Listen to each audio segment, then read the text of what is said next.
Welcome to Rick's Corner, where we talk wrestling, bodybuilding, and more. Now, John told us, I had told you when he came over, that he was the booker at the time. He was the main heel, and he was a brute, as you know, and his brother Chris wasn't down here, but he wrestled together. Well, when John would book the shows, like I said, he would always book me with him.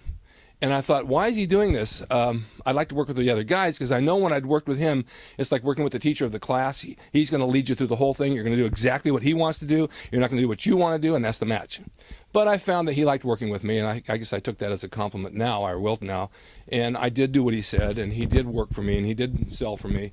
And I can't complain. He was a wonderful guy. I wished he was still alive today. I mean, he was an amazing dude. And we'll never forget, the only way to spell wrestling is T-O-L-O-S. Now my favorite part of this special edition of Rick's Corner, I'm going to say a big-time wrestler from the 70s, someone that you faced. You tell me the first thing that comes to your mind. You ready? Yep. Black Gordman. Brutal knives and brass knuckles and a gun, because he carried them in his bag. Oh, nice. And I'll tell you why. Today's fans, they watch wrestling. Some of them are picking their nose, looking away. Some are eating popcorn. They're not really into it. And I want to get into that in a minute, because they're not involved in the characters as much as they were back then.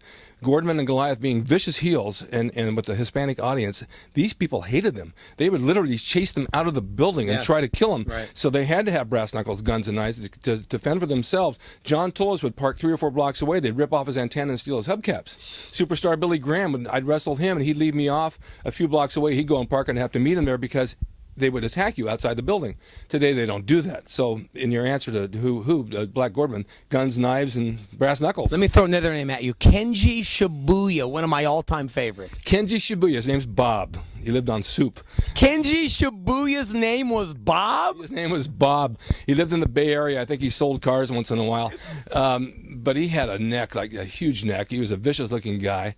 And he also worked in the office down here. And he also worked for Roy Shires in San Francisco as the booker. And he liked me as well. He booked me. When he was in the office, I worked 6 nights a week. Wow. And I'd work with him once in a while, and he was like a gentle lamb. You know, he'd give me a couple of signals in the back. Let's do this, do that. Come on, take it home. Tell me what goes through your mind every time you hear the name, one of the all-time greats, Freddie Blassie.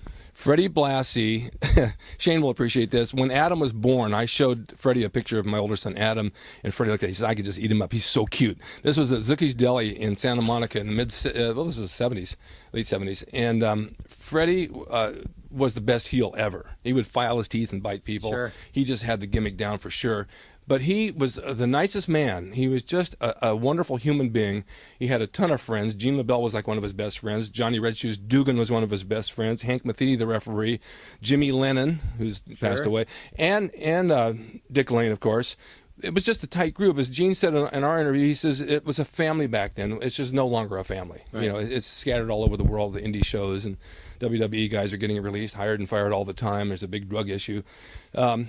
It was just different. The entire wrestling world recently, and still is, mourning the loss of the Maniac, the Golden Greek, whatever you want to call him, one of the greatest shows in the history of wrestling, John Tolos. What comes to mind when you think about John Tolos? Polka dot shirts. I worked out with him at Gold's Gym in Venice as well, and he drove a big Chrysler. It was not a town car, but a Chrysler, one of those Imperials. And he always either wore a dark blue polka dot shirt with white, or a burgundy one with white polka dots, or a green one with white polka dots. And I said to him, how many polka dot shirts do you have? He says, I have an array of about 12. And I just rotate them. I happen to like polka dot shirts. And they look good on him. He was a really nice looking man. I mean, when he was dressed up, and he could have been a senator. But he's just a great guy. And just training down at the beach with him and hanging out with him, it was an amazing guy. How about the big cat, Ernie Ladd, number 99? Well, I had one match with him, as I said. He hit me in the chest and broke my capillaries. He was a big man, but he was okay. He was a good guy. You know, I didn't have a lot of contact with him. He didn't stay at the Olympic too long while I was there. He was in and out and doing other things, and I kind of stayed with guys who came in from other states and other cities and worked with them. When I was a kid in the 70s, watching wrestling every Saturday night, like I mentioned on Lucky Channel 13, Richmond 95171, Dick Lane was the voice of wrestling with Judo Gene LaBelle, who was just with you last week here in Rick's Corner, a legend in his own right. Dick Lane, what did he mean to wrestling back in the 70s? Well, Dick Lane originally was an actor. He did some movies with the Three Stooges. And he used to sell cars. He used to call him a fender slapper, you know, where they bring the car by. Hey, you get this car for only $19.95, and bring the next one. They did a horseshoe-type driveway where they bring cars through, and he'd sell them. But he was the voice of wrestling.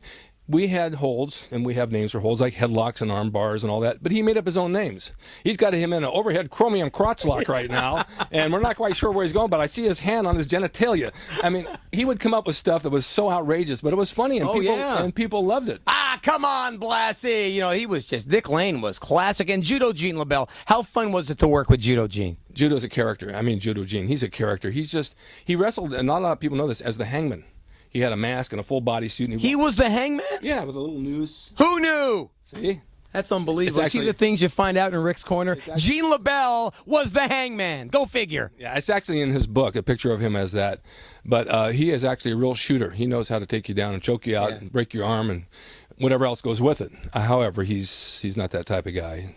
God bless Judo Gene LaBelle. You thought you were getting Rick's Corner today and you were going to hear about me, but trust me when I say nobody wanted to hear about me. You wanted to hear about this guy. It's rickdrasin.com. He is the equalizer, baby. See you next time. Stay tuned for Rick's Corner. I'll have more guests to come. And thank you, Roger, for coming. Are you kidding? There's a thrill for me. Thank you, Rick. I might even let you body slam me. Yeah, I love it. See you, everybody. Thank you for watching, and stay tuned next time for another episode of Rick's Corner.